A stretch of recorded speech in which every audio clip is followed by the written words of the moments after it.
everybody, it's Glacier here from Camp Green Meadows, and I'm here to read one of my favorite stories today. It's called The Table Where Rich People Sit by Bird Baylor.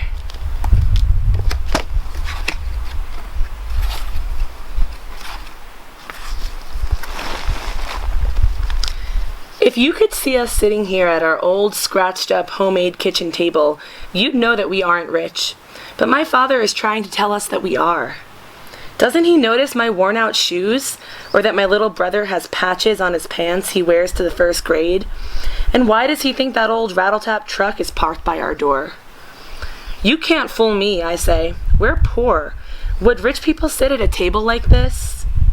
My mother sort of pats the table and she says, well, we're rich and we sit here every day. Sometimes I think that I'm the only one in my whole family who is really sensible. Maybe I should mention that my parents made this table out of lumber somebody else threw away. They even had a celebration when they finished it. Understand, I like this table fine. All I'm saying is you can tell it didn't come from a furniture store. It just doesn't look like a table where rich people would sit.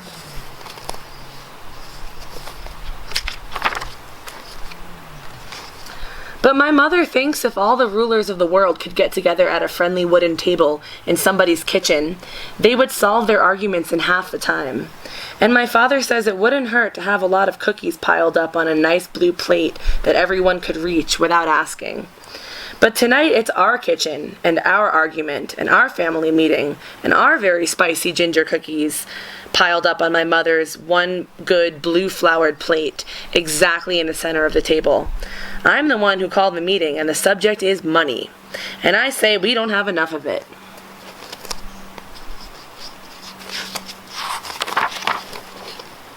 I tell my parents they should both get better jobs so we could buy a lot of nice new things. I tell them I look worse than anyone in school. I hate to bring this up, I say, but it would help if you both had a little bit more ambition. They look surprised. You can see they never think about the things we need.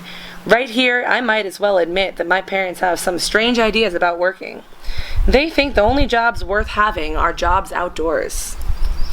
They love to walk the wild arroyos and the dry stream beds where little flecks of gold are found. They used to tell us that the truck just knew which roads to take and that the coyotes showed them where to look for gold, but I never did believe it. After a month or two out there, they always had a little bit of gold to sell, but you can tell it never made them rich. As far as I can see, it was just an excuse to camp in some beautiful wild place again.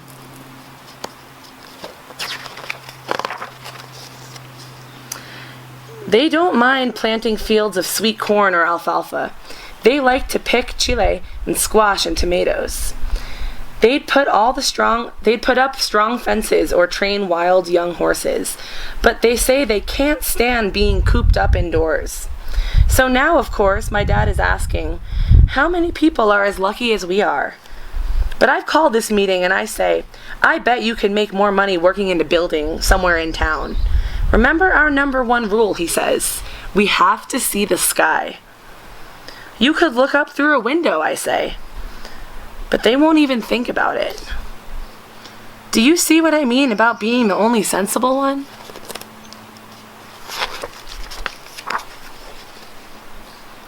Finally, my mother says, all right, mountain girl, we're going to explain how we figure out money. You be the bookkeeper tonight. She hands us each a pencil and some yellow paper. She gives some to my little brother, too, though he'll just sit there pretending to write when we write, or he'll draw people dancing up in the sky. And by the way, my real name's not Mountain Girl. They call me that because I was born in a cabin on the side of a mountain when they were looking for gold, one summertime in Arizona. They say it was the most magical place, the most beautiful mountain they had ever climbed. Maybe it was, but you know how those two exaggerate. Anyway, they wanted my first sight to be that mountainside, so they held me up outdoors at sunrise when I was just about 8 minutes old. The truth is, I still like sunrises quite a lot. And my little brother, they call him Ocean Boy. They say since I already had the best mountain for my first sight, they ought to find him the most beautiful ocean. I think they went all over Mexico looking for a place where the ocean touches the jungle. and they had to find a certain kind of blue-purple night sky and the exact green waves they like. They held him up to see those waves for his first sight. Someday we're all going back to his green ocean and my high mountain, but for now, even though they claim to be so rich, they can't take us anywhere at all.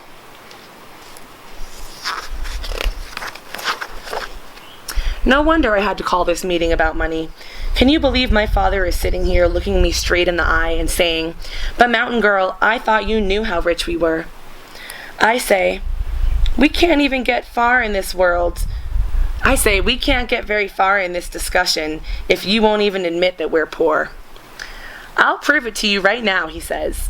Let's make a list of the money we earn in a year. How much is that, I ask. I'll write it down. But he says, not so fast. We have a lot of things to think about before we add them up. What kinds of things? My mother says, we don't just take our pay in cash, We have a special plan so we get paid in sunsets too. And in having time to hike around the canyons and look for eagle nests. But I say, can't you give me a number or write down on this paper? So we start with $20,000. That's how much my father says it's worth to him to work outdoors, where he can see the sky all day and feel the wind and smell rain an hour before it's really raining. He says it's worth that much to be where, if he feels like singing, he can sing out loud and no one will mind. I have just written $20,000 when my mother says, you'd better make that $30,000 because it's worth at least another $10 to hear coyotes howling back in the hills. So I write $30,000. Then she remembered that they like to see long distances and faraway mountains that change color about 10 times a day. That's worth another $5,000 to me, she says. I'm not surprised because my mother claims to be an expert on mountain shadows in the desert. She says she can tell time by the way those colors change from dawn to dark. I scratch out what I had and write $35,000. My father thinks of something else. When a cactus blooms, you should be there to watch it because it might be a color you won't ever see again any day of your life. How much would you say that color is worth? 50 cents, my brother asks. But they decide on another $5,000, so I write $40,000. But I'd forgotten how much my father likes to make bird sounds. He can copy any bird, but he's best at white-winged doves and ravens and red-tailed hawks and quail. He's good at eagles, too, and great-horned owls. So, of course, he has to add another $10,000 for having both daybirds and nightbirds around us. I cross out what I had, and I write $50,000. Now my mother says, let's see what our mountain girl is worth to us. I'm beginning to catch on to their kind of thinking, so I suggest I'm worth about $10,000, even though my little brother has begun to laugh. Don't underestimate yourself, my father says. Remember all those good lists you make for us? He's right, I do. I made a list of the best books each of us has read, and a list of the ones we want to read again. I also made a list of all the animals that each of us has seen, and the ones we still want to see. Most. Out in the wild, not in a zoo. Mine is a mountain lion. I've dreamed of him 4 times and I've already seen his tracks. My father chose a grizzly bear. My mother wants to see a wolf and hear its call. And my brother can't decide between a dolphin and a whale. I remember every one because I made the list. They end up deciding that I'm worth about $1 million. I say I don't think I am, but I write it anyway. In fact, it turns out that every one of us is worth $1 million. So we have $4,050,000. Then I realize that I want to add $5,000 myself for the pleasure I have wandering in open country, alone, free as a lizard, not following trails, not having a plan, just turning whatever way the wind turns me. They say that's certainly worth $5,000, so that makes $4,045,000. Finally, my brother says to put down $7 more for all the nights we get to sleep outside under the stars. We all say $7 doesn't seem to be enough. We talk him into making it $5,000. Now my paper says $4,060,000, and we haven't even started counting actual cash. To tell the truth, the cash part doesn't seem to matter anymore. I suggest it shouldn't even be on a list of our kind of riches. So the meeting is over. The rest of them have gone outside to see the new sliver of moon, but I'm still sitting here at our nice homemade kitchen table with one cookie left on my mother's good blue flowered plate, and I'm writing this book about us. I kind of pat the table, and I'm glad it's ours. In fact, I think the title of my book is going to be The Table Where Rich People Sit. The end. Thank you for joining me today to read one of my favorite stories.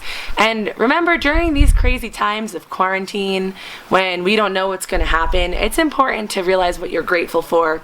I like to make lists of what I'm grateful for, and I suggest sharing it with your friends and family. Thanks for joining us today, and we'll see you next time.